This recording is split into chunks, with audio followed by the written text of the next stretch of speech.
మంచిర్యాల జిల్లాలో ఒక forest officer మీద ఎమ్మెల్యే తమ్ముడు అత్యంత దారుణంగా దాడి చేశారు.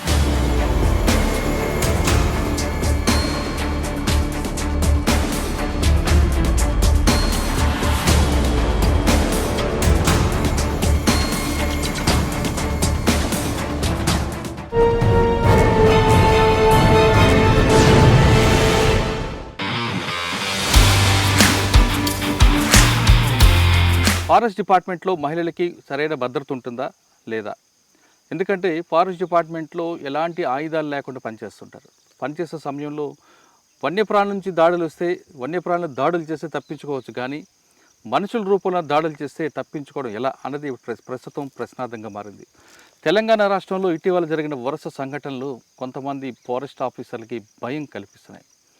గుత్తుకోయల దాడిలో చనిపోయిన శ్రీనివాసరావు గారి కన్నా ముందు మంచిర్యాల జిల్లాలో ఒక ఫారెస్ట్ ఆఫీసర్ మీద ఎమ్మెల్యే తమ్ముడు అత్యంత దారుణంగా దాడి చేశారు.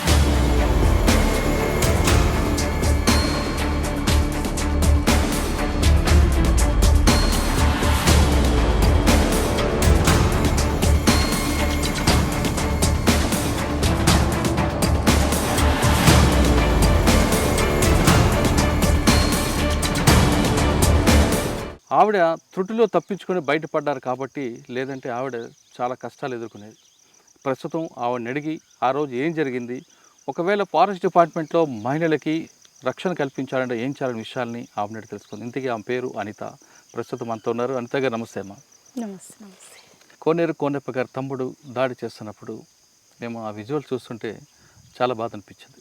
మీరు ఒకవైపు మీ డ్యూటీ చేస్తున్నారు పోడు భూములను కాపాడడానికి. పోడు భూముల వాళ్ళు వచ్చారు ఆ రిజర్వ్ ఫారెస్ట్లోకి.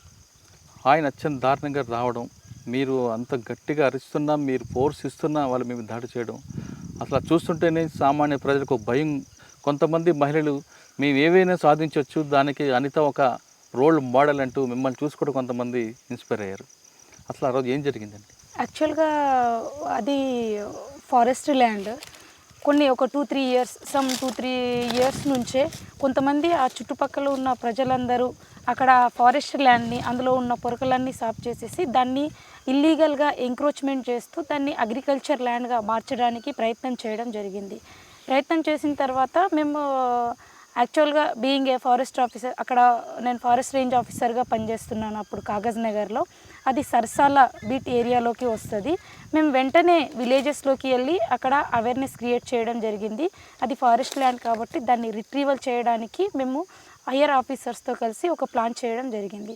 ప్లాన్ చేసిన తర్వాత మేము కొంత అక్కడ డిస్ట్రిక్ట్ అడ్మినిస్ట్రేషన్ సపోర్ట్తో, ఈవెన్ ఎస్పీ గారి సపోర్ట్తో కొంత మీటింగ్స్ పెట్టేసి వాళ్ళ సపోర్ట్ని తీసుకొని ఆ విలేజెస్లో ఈవెన్ మీటింగ్స్ పెడుతూ అక్కడ ఏదైతే ల్యాండ్ ఎంక్రోచ్మెంట్ చేశారో దాన్ని రిట్రీవల్ చేయడానికని కొంతమంది స్టాఫ్, ఈవెన్ పోలీస్ స్టాఫ్ కూడా ఉంది, సమ్ ఆర్మర్డ్ ఫోర్స్ ఉంది 30 members, and some forest officials కూడా ఒక 50 మెంబర్స్ వరకు కొన్ని ట్రాక్టర్స్తో దాన్ని చదును చేసి మేము ప్లాంటేషన్స్ పెట్టడానికని అక్కడ వెళ్ళడం జరిగింది.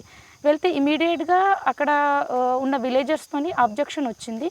మేము వాళ్ళని కన్విన్స్ చేయడంలోనే కొంతమంది అక్కడ లోకల్గా ఉన్న పొలిటికల్ లీడర్స్ అని వాళ్ళ ఓటు బ్యాంక్ పాలసీ కొరకు రాజకీయంగా ఇది చేసింది.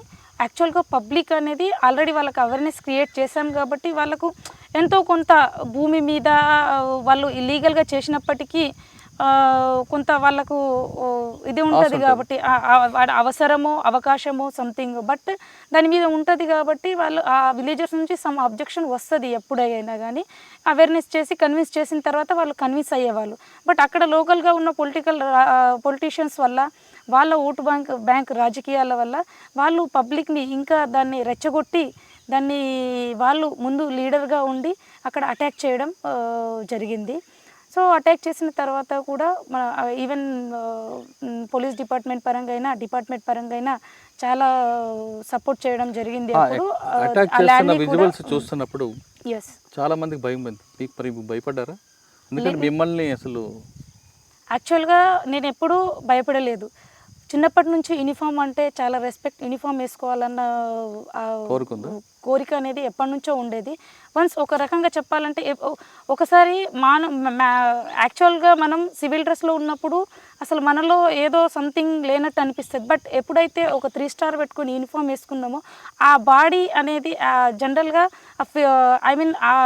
ఒక రకమైన ఎనర్జీ అనేది మనలోకి వచ్చేస్తుంది. దట్ ఈజ్ మనం ఈవెన్ మన మూమెంట్స్లో కూడా మనం సివిల్లో ఉన్నప్పుడు, యూనిఫామ్లో ఉన్నప్పుడు ఆ మార్పు అనేది 100% కనిపిస్తుంది. సో ఎప్పుడు కూడా డ్యూటీలో నేను ఏ విధంగానూ భయపడలేదు. ఈవెన్ భయం అనేది అనిపించదు అసలు. అందుకే యాక్చువల్గా ఎవరు లేకున్నా ఏమున్నప్పటికీ ఆపమని చెప్పడం జరిగింది. బట్ మేబీ ఆ టైం సంథింగ్ ఒక స్మాల్ ఇన్సిడెంట్గానే నేను అనుకొని అది డ్యూటీలో భాగంగానే అనిపించింది తప్ప దానికి ఏదో జరుగుతుంది, దీనివల్ల ఏదో ఎఫెక్ట్ పడుతుంది అందరికీ మాత్రం ఏం అనిపించలేదు అప్పుడు. అందుకే దాని తర్వాత అయినా నేను ఒక 3 months ఈవెన్ ఆ ఇన్సిడెంట్ అయిన తర్వాత కూడా ఒక 3-4 months వరకు నేను అక్కడే ఉండి ఉద్యోగం కూడా చేయడం జరిగింది. అంటే మీలో పాజిటివ్ థింగ్స్ ఉన్నాయి, పాజిటివ్ వైబ్రేషన్ ఉంది కాబట్టి, ఒక మహిళగా మీకున్న ఓర్పు ఈ 2 ప్లస్సే కాబట్టి మీరు దాన్ని ఆ ఇన్సిడెంట్ని చాలా సింపుల్ ఇన్సిడెంట్గా తీసుకున్నారు. భయం అనేది మీకు చూపించుకుంటారు, కానీ కేవలం ప్రాణరక్షణ కోసమే మీరు చేయి అడ్డం పెట్టారు. కానీ ఆ విజువల్ చూసే వాళ్ళకి మాత్రం చాలామంది మహిళలకి భయం క్రియేట్ అయింది. ఫారెస్ట్ డిపార్ట్మెంట్లోకి వస్తే ఇటువంటి దాడులు కూడా ఉంటాయా అనేది ఒక ప్రశ్న వచ్చింది. అటువంటి ప్రశ్న, అటువంటి అనుమానం ఉన్న వాళ్ళకి మీరు ఏం సమాధానం చెప్తారు? యాక్చువల్లీ ఈ విషయంలో అయితే ఎట్టి అనుమానం పడాల్సిన అవసరం లేదు. యాక్చువల్గా ఎవరికైతే జనరల్గా యూనిఫామ్ సర్వీస్కి రావాలంటే compare with other service, the uniform service is different. ఈ సర్వీస్లో వచ్చిన తర్వాత ఏంటంటే ఒక specially in the forest department this is the nature. అంటే ఇది నేచర్కి ఎవరికైతే నేచర్ పట్ల లవ్, మన డ్యూటీ పట్ల చాలా రెస్పెక్ట్ ఉంటుందో ఆ విధంగా ఉన్న వాళ్ళే ఈ డ్యూటీలో హ్యాపీగా డ్యూటీ చేయగలుగుతారు. అంటే ప్రతి ఒక్కరు మేబీ అంటే వాళ్ళ ఇంట్రెస్ట్ని బట్టి ఉంటుంది. ఎవరికైతే ఈ మదర్ నేచర్ని, దీన్ని జనరల్గా మనం మదర్ నేచర్, అడవి తల్లి అని అంటాం, మదర్ నేచర్ని కాపాడాలన్న భావన ఎవరికైతే ఉంటుందో యూనిఫామ్ వేసుకొని దాన్ని మదర్ నేచర్ని కాపాడడం అంటే మనం అన్నిటికీ సేవ చేయడమే. ఇది లేకుండా మనకు లైఫే యాక్చువల్గా మన లైఫ్కి బేసే ఈ నేచర్. మనం ఏదైనా కానీ మన లైఫ్లో ఏది లేకుండా బతకగలమేమో, కానీ ఈ నేచర్ లేకుండా మనకు కనీసం మనం ఫుడ్, వాటర్ లేకుండా ఒక 2 క్షణాలు బతకచ్చు. బట్ ఒక ఆక్సిజన్ లేకుండా కొన్ని క్షణాలు కూడా బతకలేము. అంటే ఒక మనిషి జీవికి, ఈ సృష్టికి మూలమైన ఒక మనిషి జీవికి ఈ నేచరే మూలం. కాబట్టి దానికి సేవ చేయడం కన్నా ఇంకా ముఖ్యమైనది, ఇంకా ఇంపార్టెన్స్ అనేది ఇంకొకటి అయితే నేను అనుకోను. అందరికీ చెప్పేది కూడా అదే. ఎక్కడ కూడా ఈవెన్ ఫారెస్ట్ డిపార్ట్మెంట్లోనే ఇక్కడే ఏదో అటాక్ జరిగితే భయపడడం కాదు. మనిషి యొక్క లైఫ్లో ఎన్నో సంఘటనలు ఎన్నో వస్తుంటాయి. మనం ఎక్కడ భయపడినప్పటికీ మనం ఎక్కడ కూడా అడుగు వేయలేము. మనం ఈ డిపార్ట్మెంట్లోనే కాదు, బయట కూడా మనం ఎక్కడ కూడా జీవించలేము. సో కాబట్టి భయం అనేది, మనిషికి భయం ఉండకూడదు. ఏదైనా ఒక సమస్య అనేది మనిషి జీవితంలో ఈ డ్యూటీలోనే, దీనిలోనే కాదు, ఒక నార్మల్గా జీవితంలో ఎన్నో సమస్యలు, సుఖాలు, దుఃఖాలు దీనితోనే ముడిపడి ఉంటుంది. కాబట్టి మనం ప్రతిదానికి ఒకటే, ఏదైనా సమస్యకు 100% ఒక సొల్యూషన్ అనేది ఉంటుంది. ఆ భావనతో మనం పనిచేయాలి తప్ప దానికి ఏదో జరుగుతుంది అని మనం ఊహించి పని చేయనక్కర్లేదు. ఎందుకంటే in future we can't say anything. మనం ఏది ఫ్యూచర్లో ఏం జరుగుతుంది అనేది మనం ఏం చెప్పలేదు. ఎవరి జీవితంలో ఏం జరుగుతుంది అనేది మనం ఏం చెప్పలేం. కాబట్టి మనం ఉన్న దాంట్లో సంతోషంగా, హ్యాపీగా మళ్ళీ స్పెషల్లీ ఈ డిపార్ట్మెంట్లో వచ్చే వాళ్ళకు అసలు మా డ్యూటీ చార్టే అది. ఏదైనా ఫారెస్ట్ డిపార్ట్మెంట్లో ఒకటి ఏం చేస్తాం, మేము ప్రొటెక్షన్ చేస్తాం. ఏదైనా కానీ దేనికైనా ల్యాండ్ రిట్రైవల్ చేస్తాం. చెట్టు అంటే జనరల్గా మన పబ్లిక్ కానీ, విలేజర్స్ కానీ, పక్కన ఉన్న ఎక్కువ డిపెండెన్సీ అనేది ఫారెస్ట్ మీద ఉంటుంది. అంటే even forest department officers duty ఏంది, దాని అపోజిట్గా అంటే మేము ఈ డ్యూటీ చార్ట్లో మేము కొంచెం అపోజిట్గా పనిచేయడం జరుగుతుంది. But this is the part of duty. Some చిన్న మిస్కమ్యూనికేషన్ వల్ల, చిన్న రాజకీయ ఓటు బ్యాంక్ పాలసీ వల్లనే చిన్న ఇన్సిడెంట్ జరిగిందని అనుకుంటాం. కానీ దాన్ని మనం పెద్దగా ఇది చేసి చూపించాల్సిన అవసరం లేదు. ఓకే, మీలో నెగిటివ్ షేడ్స్ లేవు కాబట్టి మీరు పాజిటివ్గా తీసుకున్నారు. కానీ ఆ ఇన్సిడెంట్ చూసిన తర్వాత మీ కుటుంబ సభ్యులు ఏమన్నారు? ఆ ఉద్యోగం వద్దన్నారా? అలాంటిదైతే ఏమనలేదు. అది జనరల్గా ఏంటంటే ధైర్యంగా, యాక్చువల్గా నేను చిన్నప్పటి నుంచే చాలా ధైర్యంగా, ఈవెన్ డ్యూటీలో కూడా ధైర్యంగా ఉంటుంది, ధైర్యంగా ఎదుర్కొంటుంది. అంటే నా మీద నమ్మకం 100%. మన కుటుంబ సభ్యులకు ఎస్ మనం చేయగలమన్న ఆ నమ్మకం ఉన్నప్పుడు, మనం కరెక్ట్గా డ్యూటీ చేస్తున్నాం, సేవ చేస్తున్నాం ఆ నమ్మకం ఉన్నప్పుడు, మన పట్ల ఇది ఉన్నప్పుడు వాళ్ళు ఎప్పుడు కూడా మా ఫ్యామిలీ మెంబర్స్ అయితే అలాంటి భావన అయితే రాలేదు. అది మన మీద నమ్మకం ఉంది కాబట్టి అంటే అలాంటి మీకు చిన్నతనం నుంచి చూసారు కాబట్టి మీలో ధైర్యం ఉందని అనుకున్నారు కానీ ఎస్. ఆ ఇన్సిడెంట్ చూసిన తర్వాత ఉద్యోగం ఆదు వేరే ఉద్యోగం చూసుకొని అన్నారా, లేదు గో హెడ్ ఇది ఇక్కడే కంటిన్యూ చేయని చెప్పారా? 100% ఇది ఇక్కడే కంటిన్యూ చేయమని చెప్పారు. ఎందుకంటే నా ఇంట్రెస్ట్ చూసి డెఫినెట్లీ ఇది ఏంటంటే నాకున్న దాని పట్ల ఉన్న ఇంట్రెస్ట్, దాని పట్ల ఉన్న రెస్పెక్ట్, ఆ డ్యూటీ పట్ల ఉన్న రెస్పెక్ట్ని బట్టి వాళ్ళు ఎప్పుడు నాకు వెనకడుగు వేయమని మాత్రం ఎప్పుడు చెప్పలేదు. ఓకే, సరే. ఇంకా ఆఫీసర్స్ ఏమన్నారు ఆ ఇన్సిడెంట్ చూసిన తర్వాత? ఆఫీసర్స్ కూడా ఏంటంటే జనరల్గా అది అయిన తర్వాత అయితే వెంటనే ఆఫీసర్స్ అందరూ డిపార్ట్మెంట్లో ఉన్న ఆఫీసర్స్ అందరూ యాజ్ ఎ టీమ్ వర్క్గా 100% ఆ టోటల్ ఏరియాని రిట్రైవ్ చేసి అక్కడ ప్లాంటేషన్ చేయడం జరిగింది. మళ్ళా ప్రతి ఒక్కళ్ళు కూడా ఖచ్చితంగా మనం ఏది ఉన్నా కానీ టీం వర్క్గా మనకు ఎక్కడ సమస్య వచ్చినా కానీ దిస్ ఈజ్ నాది ఇండివిజువల్ వర్క్.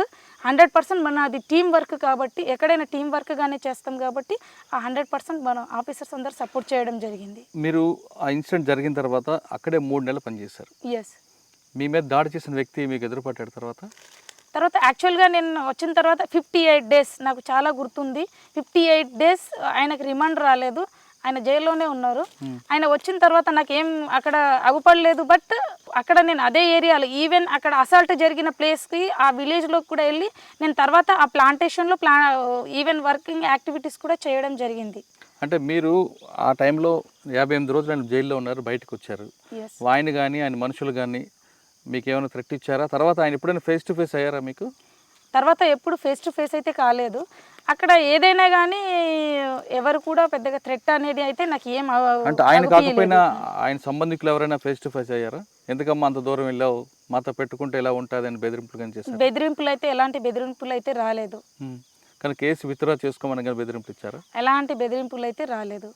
ఒకటే మనం ఎంతవరకు అయితే మనం స్టాండ్గా ఉన్నప్పుడు ఈ డిపార్ట్మెంట్లో మనం కూడా ఒక లా పరంగా జనరల్గా మనం కూడా కొంచెం ఎప్పటివరకు అయితే మనం లాలో పర్ఫెక్ట్ ఉంటామో మాకు ఒక సబ్జెక్ట్ కూడా ఉంటుంది.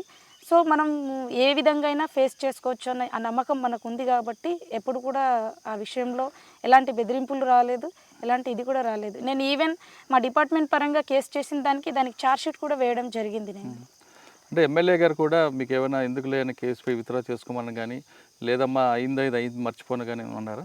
అలాంటి ఎప్పుడు కూడా ఎవరు కూడా అనలేదు అలాంటి. ఓకే, అక్కడ నుంచి ట్రాన్స్ఫర్ అయ్యాక మీరు ఇప్పుడు ప్రస్తుతం జన్నారం వచ్చినట్లున్నారు. యాక్చువల్ ఖానాపూర్ డివిజన్ పక్కనే, that is also following in the Kawal tiger reserve core ఏరియాలోనే వస్తుంది. అది కూడా కడెం రేంజ్ పక్కన ఒక రేంజ్ ఉడుంపూర్ ఈ ఏరియా కూడా. మీ రేంజ్లో ఎలాంటి యాక్టివిటీస్ జరుగుతుంటాయి? యాక్చువల్గా ఇది టైగర్ రిజర్వ్ కోర్ ఏరియాలో వస్తుంది కాబట్టి ఫస్ట్ డ్యూటీ పరంగా ప్రొటెక్షన్ చూసుకుంటాం అన్నీ మొత్తం. దెన్ వైల్డ్ లైఫ్ ప్రొటెక్షన్ కానీ ఫారెస్ట్ ప్రొటెక్షన్ కానీ చూసుకుంటాము. నెక్స్ట్ ఇది టైగర్ రిజర్వ్ ఏరియా కాబట్టి ఇక్కడ టైగర్ మూమెంట్ ఎవ్రీ ఇయర్ అట్లా మూమెంట్ ఉంటుంది కాబట్టి పర్మనెంట్గా సెటిల్ అవ్వడంలో కొంచెం అటు ఇటు అవుతుంది. సో దానికి హ్యాబిటాట్ ఇంప్రూవ్మెంట్ పరంగా యాక్టివిటీస్ చేస్తూ ఉంటాము. అందులో మెయిన్గా వైల్డ్ లైఫ్కి కావాల్సిన హ్యాబిటాట్ని క్రియేట్ చేయడానికి మెయిన్లీ ఫుడ్ అండ్ దానికి ఫాడర్ పరంగా మేము యాక్టివిటీస్ చేస్తూ ఉంటాం. ఒకటి ఫాడర్ కలిపేయడానికి దానికి మేము గ్రాస్ ప్లాట్స్ రేట్ చేయడం జరుగుతుంది. నెక్స్ట్ వాటర్ పరంగా ఎస్ఎంసీ స్ట్రక్చర్స్ అంటే పీటీస్ వేయడం, దానికి సోలార్ పంప్స్ ఎరెక్షన్ చేసి ఎప్పుడు అంటే సమ్మర్లో కూడా వాటర్ అవైలబిలిటీ ఉండేటట్టు వైల్డ్ లైఫ్కి అన్ని రకాల వైల్డ్ లైఫ్కి వాటర్ అవైలబుల్ ఉండేటట్టు చూసుకుంటాం. సో దానివల్ల ఏంటంటే మనకు ఇయర్ బై ఇయర్ అనేది హెర్బివోర్స్ పాపులేషన్ అనేది పెరిగి మనకు టైగర్స్ ఇక్కడ సెటిల్ అయిన తర్వాత ఖచ్చితంగా టైగర్కి కావాల్సిన ఆ హెర్బివోర్స్ పాపులేషన్ ఉండాలి కాబట్టి అప్పుడు ఇక్కడ సెటిల్ అయ్యే అవకాశాలు ఉంటాయి. కాబట్టి ఇప్పుడు స్టెప్ బై స్టెప్ అనేది హ్యాబిటాట్ ఇంప్రూవ్మెంట్ యాక్టివిటీస్ అనేది చేయడం జరుగుతుంది. మీరు చేస్తున్న ఈ ప్రక్రియలో ఇక్కడ కూడా కొన్ని కష్టాలు, కొన్ని స్పీడ్ బ్రేకర్స్ ఎదురై ఉంటాయి కదా? అంటే చిన్నగా మామూలుగా ఇక్కడ ఏదన్నా సేమ్ ల్యాండ్ ఎంక్రోచ్మెంట్ విషయంలో విలేజర్స్తోని సమ్ ఆబ్జెక్షన్స్ రావడము, దాని పరంగా వాళ్ళని కన్విన్స్ చేసి మేము విలేజ్ లెవెల్లో అవేర్నెస్ చేసి వాళ్ళని మెజిస్ట్రేట్ ముందర ప్రొడ్యూస్ చేయడం కూడా అంటే అదొక్కటే జరుగుతుంది కాకుండా జనరల్గా. పశువులను తీసుకొచ్చి లోపలికి విడిచిపెట్టడం, ఆ గ్రాస్ అంతా పాడు చేయడం. మేము యాక్చువల్గా ఒక ప్లాన్ చేసుకుంటాం, దీనికి గ్రేజింగ్ ప్లాన్ అనేది చేసుకోవడం జరుగుతుంది. ప్రతి విలేజ్లో కొంత ఏరియాని వాళ్ళ పశువులకు కొన్ని కంపార్ట్మెంట్స్ అనేది ఇచ్చి కొన్ని వైపుల మాత్రం కొంత ఏరియా మాత్రం ఖచ్చితంగా దాన్ని ఇన్వాయిలెట్గా, అంటే ఎలాంటి బయోటిక్ ఇంటర్ఫియరెన్స్ లేకుండా దాన్ని మేము మెయింటైన్ చేసుకుంటా ఆ విధంగా మేము దాన్ని మేనేజ్ చేస్తూ ఉంటాం. దానివల్ల మీకు అంటే విలేజర్స్ నుంచి గ్రామస్తుల నుంచి చాలా రకాలైన ఒత్తిడులు వస్తాయి. మనం దాన్ని కన్విన్స్గా వాళ్ళని అవేర్నెస్ చేసి ఈ రోజు కాకపోతే సమ్ ఇయర్ బై ఇయర్ కొంత టైం పడుతుంది, కొంత time year by year some ఏరియాని ఇన్వైలేట్ చేసుకుంటా. కానీ మీరు గతంలో చేసిన పని మీ మీద దాడి ఆల్రెడీ ఎటువంటి దాడులకు భయపడదు అనిత అనే పేరు మీకన్నా ముందు ఈ సీట్లో కూర్చోవడం కూడా మీకు ప్లస్ అయింది అనుకోవచ్చా? ఎస్, అంటే 100% ప్లస్ అయింది. ఎందుకంటే ఖచ్చితంగా అంటే ఏది ఉన్నా కానీ డ్యూటీలో భాగంగా ఖచ్చితంగా డ్యూటీ పరంగా స్ట్రిక్ట్గా ఉంటారు. ఇక్కడ ఏ విధమైన కానీ ఇల్లీగల్ యాక్టివిటీ జరిగినట్లయితే స్ట్రింజెంట్గా యాక్షన్ ఉంటుంది అని ఒక మెసేజ్ పోయింది కాబట్టి ఖచ్చితంగా ఎవరైనా ఇక్కడ ఈ ఏరియాలో కొంతమంది రాగానే స్ట్రింజెంట్ యాక్షన్ ఉంటుందన్న ఆ భయం అయితే పబ్లిక్లో 100% ఉంది. మళ్ళీ ఇక్కడ ఉన్న కొంచెం లోకల్ చిన్న చిన్న పొలిటీషియన్స్ కానీ ఇతర వాళ్ళకు కూడా కానీ ఏదైనా ఇలాంటి అంటే నెక్స్ట్ ఇష్యూస్ ఎలాంటివి వస్తే ఇబ్బంది పడాల్సి వస్తుంది, యాక్షన్ అవుతుందన్న ఒక భయం అయితే, ఒక చిన్న మెసేజ్ అయితే పబ్లిక్లోకి 100% వెళ్ళింది. మళ్ళీ ఏంటంటే ఇంకొకటి డిపార్ట్మెంట్ పరంగా ఎంత సపోర్ట్ ఉంటుంది, ఒక టీం వర్క్ ఉంటుంది అని ఆ మెసేజ్ అనేది 100% వెళ్ళింది అందరికీ పబ్లిక్లో. మళ్ళీ అందులో ఇంకొక విషయం ఏంటంటే ఆ ఇన్సిడెంట్ నుంచి సమ్ అదర్ డిపార్ట్మెంట్ సపోర్ట్ కూడా, especially the police department.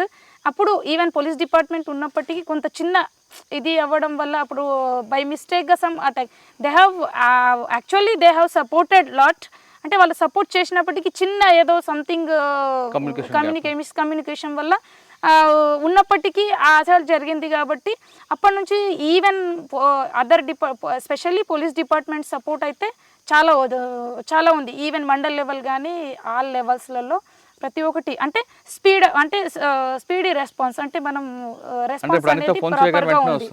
Yes, అంటే ఎవరు చేసినా వస్తారు. అది ఈవెన్ పైనుంచే మనకు స్టేట్ లెవెల్లోనే డిపార్ట్మెంట్కి అంటే వరుస కొన్ని ఇన్సిడెంట్స్ జరగడం వల్ల పోలీస్ అంటే ఈవెన్ ఈ ప్రొటెక్షన్లో భాగంగా not only forest department, even government లెవెల్లో కూడా మనకు even all departments especially police department ప్రొటెక్షన్లో సపోర్ట్ చేయాలన్న ఒక మెసేజ్, ఇన్స్ట్రక్షన్స్ ఆ లెవెల్స్లో ఉన్నాయి. కాబట్టి ఆ సపోర్ట్ అనేది 100% ఉంది. ఓకే, అంటే మీ ఇష్యూ తర్వాత మనం ఖమ్మంలో తీసుకు శ్రీనివాస్ గారు హత్య అంటే ఈ రెండు మేజర్ కనిపిస్తాయి, చిన్న చిన్నవి జరగవచ్చు. ఈ రెండింటి తర్వాత ఆయుధాలు ఇస్తేనే మేము అడవిలోకి వెళ్తామంటే కొంతమంది నినాదాలు చేశారు. అది మనం ఏ విధంగా తీసుకోవాలంటారు? అడవిని కాపాలంటే ఆయుధాలు ఉండాల్సిందంటారా, లేదు అన్ని వర్గాలతో కోఆర్డినేట్ చేసుకొని ప్రజల సహకారంతోనే అడవిని కాపాడొచ్చా? ఇందులో రెండు విధాలుగా కరెక్టే. అంటే ఒకటి ప్రజల సహకారం కూడా అవసరమే, అంటే ఒక ప్రజలే కాకుండా రాజకీయ నాయకులు, అందరు, ఎస్, ఆల్ పబ్లిక్, రాజకీయంగా ఆల్ డిపార్ట్మెంట్స్ అందరి సహకారం కూడా అవసరం ఇందులో. మళ్ళీ ఇది ఖచ్చితంగా ఈవెన్ ఆయుధాలు ఇవ్వాలి అన్న ఇది అనేది ఇది 100% ఏంటంటే at least not to the every officer, but at least ఒక డివిజన్ లెవెల్లోనో మండల్ లెవెల్లోనో పోలీస్ స్టేషన్స్ లాగా ఫారెస్ట్ స్టేషన్స్ని ఒక 20 మెంబర్ 2-4 సంథింగ్ అట్లా పెట్టినట్లయితే 100% అది మన చాలా సపోర్టివ్గా ఉంటుంది. ప్రొటెక్షన్ అనేది ఇంకా 100% ఎన్ష్యూర్ చేయగలం అనేది భావన అండి. అంటే ఆయుధాలు ఉంటేనే అడవిని కాపాడొచ్చా? ఆయుధాలు ఉంటేనే అడవిని కాపాడగలమని కాదు దీని ఉద్దేశం. బట్ ఏంటంటే ఆయుధాలు ఉండడం వల్ల ఇప్పుడు చాలా ప్లేసెస్లలో ఇన్సిడెంట్స్ 1 by 1 ఇన్సిడెంట్స్ కొన్ని జరుగుతున్నాయి. అంటే చాలాసార్లు ఏంటంటే ప్రాణాలకు కూడా తెగించి ఒక్కొక్కసారి ప్రాణం కూడా కోల్పోవాల్సిన పరిస్థితి వస్తుంది. ఆయుధాలు ఉండడం వల్ల కొంత కంట్రోల్ అనేది 100% ఉంటుంది. సపోర్టివ్గా అంటే నాట్ ఏ భయం, దాని పట్ల రెస్పెక్ట్ అనేది వేరే ఉంటుంది. కాబట్టి 100% అది ఉండాల్సిందే. శ్రీనివాసరావు గారు హత్య తర్వాత మీ ఇన్సిడెంట్ గుర్తుకొచ్చినప్పుడు భయం వచ్చిందా మీకేమైనా? నాకైతే అలాంటి భయం అయితే ఏం రాలేదు. శ్రీనివాసరావు ఇష్యూ అనేది చాలా మేజర్ ఇష్యూ అయింది కదా, ఎస్ ఎస్. భయం పడలేదు మీరు? నాకు ఎలాంటి అయితే ఏం లేదు. అంటే మీ ఒకటి మీ అంటే సంఘటన మేబీ గుర్తుకొచ్చిందా? అంటే ఎవరు ఎలా అంటే పర్సనల్గా ఐ బిలీవ్ దట్ ఏంటంటే ఏది మనకు జరిగేది ఆగదు, దాన్ని పట్టుకొని మనం ప్రతిక్షణం ప్రతిక్షణం మనం తడబడాల్సిన, ప్రతిక్షణం భయపడాల్సిన అవసరం లేదు. ఆ వచ్చే టైం ఎప్పుడైనా వస్తుంది అన్న ఒక స్ట్రాంగ్ బిలీవ్నెస్తో డ్యూటీ చేయడం అనేది జరుగుతుంది. అచ్చా, ఓకే. ఫైనల్గా మీ ఇష్యూ తర్వాత చాలామంది మహిళలు అంటే ఫారెస్ట్ డిపార్ట్మెంట్ రావాలి, ఇక్కడ నేచర్ని ఎంజాయ్ చేయాలి, ప్రకృతి కాపాడాలి అనుకునే వాళ్ళు కూడా ఫారెస్ట్ డిపార్ట్మెంట్కి వెళితే చేతిలో ఆయుధాలు ఉండదు కాబట్టి ఎవరైనా దాడులు చేస్తారు అని భయపడి కొంతమంది వెనక్కి వెళ్తుంటారు. అటువంటి భావనలో ఉన్న మహిళలకి మీరు ఇచ్చే మెసేజ్ ఏంటి? అసలు ఆ విధంగా ఏ విధంగా కూడా భయపడాల్సిన అవసరము ఇక్కడ ఏమీ లేదు. మనం ఎక్కడైనా కానీ ఏ విధమైన ఒంటరిగా ఉద్యోగం చేయం. ఇక్కడ ఏది ఉన్నా కానీ ఒక టీమ్గా ఉండడం జరుగుతుంది. సో టీం వర్కే ఉంటుంది కాబట్టి ఆ విధమైన భయం అనేది ఎవరికి అవసరం లేదు. సపోజ్ ఫర్ ఎగ్జాంపుల్ మనం ఈ డిపార్ట్మెంటే కాదు, ఎక్కడైనా వేరే దగ్గర మనం సింపుల్గా అంటే ఉద్యోగంలో ఉన్నప్పటికీ లేనప్పటికీ ఒకవేళ మన మీద ఏదైనా జరగాల్సింది ఉంటే, ఎవరైనా కక్షగట్టి మనల్ని చంపాలనుకుంటే కానీ, మనకి హాని చేయాలని కోరుకుంటే కానీ మనం ఎన్నోసార్లు మనం ఒంటరిగా వెళ్ళడం జరుగుతుంది. కాబట్టి ఈ ఇన్సిడెంట్ అనేది ఏదైనా జరుగుతుంది అనేది అది ఎక్కడైనా జరగచ్చు. మనం ఈ ఉద్యోగంలో ఉన్నా జరగచ్చు, బయట ఉన్నా జరగచ్చు. బట్ ఇందులో వచ్చిన తర్వాత ఎవరికైతే ఈ మదర్ నేచర్ పట్ల ఆ రెస్పెక్ట్, ఖచ్చితంగా ఆ లవ్, దీనికి సేవ చేయాలన్న ఉద్దేశం, యూనిఫామ్ వేసుకొని సేవ చేయాలన్న ఉద్దేశం ఎవరికైతే ఉంటుందో దీని పట్ల అది 100% ఇందులో రావాలనే కోరుకుంటాము. నేను ఇచ్చే మెసేజ్ అయితే అది ఎక్కడ కూడా మనం భయపడకుండా పాజిటివ్నెస్తోని మనం ముందడుగు వేయడమే నేర్చుకోవాలి, కానీ ఎప్పుడు కూడా వెనక అడుగు వేయడం అనేది అది కరెక్ట్ కాదు. అడవి తల్లిని కాపాడుకోవాలంటే ఖచ్చితంగా మనదే బాధ్యత అంటున్నారు అనిత గారు. ఆడవాళ్ళకి మీ తక్కువ భయపడద్దు, అమ్మాయిలు కూడా ఖచ్చితంగా రండి, ఫారెస్ట్ డిపార్ట్మెంట్లో మీకు మరైనా మంచి అవకాశాలు ఉన్నాయని చెప్తున్నారు. సంఘటన జరగాలంటే కేవలం ఫారెస్ట్ డిపార్ట్మెంట్ కాదు, ఏ డిపార్ట్మెంట్లో అయినా ఏ పని చేయకపోయినా ఇంట్లో కూడా జరిగే సంఘటనలు జరుగుతాయి. అంటే మన నుదిటి రాత ఏది రాసిందో అది జరుగుతుందంటే ఆమె చెప్తున్నారు. తనపై జరిగిన దాడిని అది కలలాగా, ఒక పీడకలగా మర్చిపోయిన అనిత ఈ డిపార్ట్మెంట్లోకి వచ్చిన మహిళలందరికీ రండి, ఇక్కడ మంచి అవకాశాలు ఉన్నాయి, ప్రకృతిని కాపాడంటే మన భుజాలపైన నిలబెట్టుకోవచ్చు అంటూ ఆవిడ మంచి సందేశం ఇస్తున్నారు. ఇది అనిత గారితో ఎక్సలెంట్. వచ్చే వారం మరో గెస్ట్తో మళ్ళీ కలుద్దాం. అంతవరకు నమస్కారం.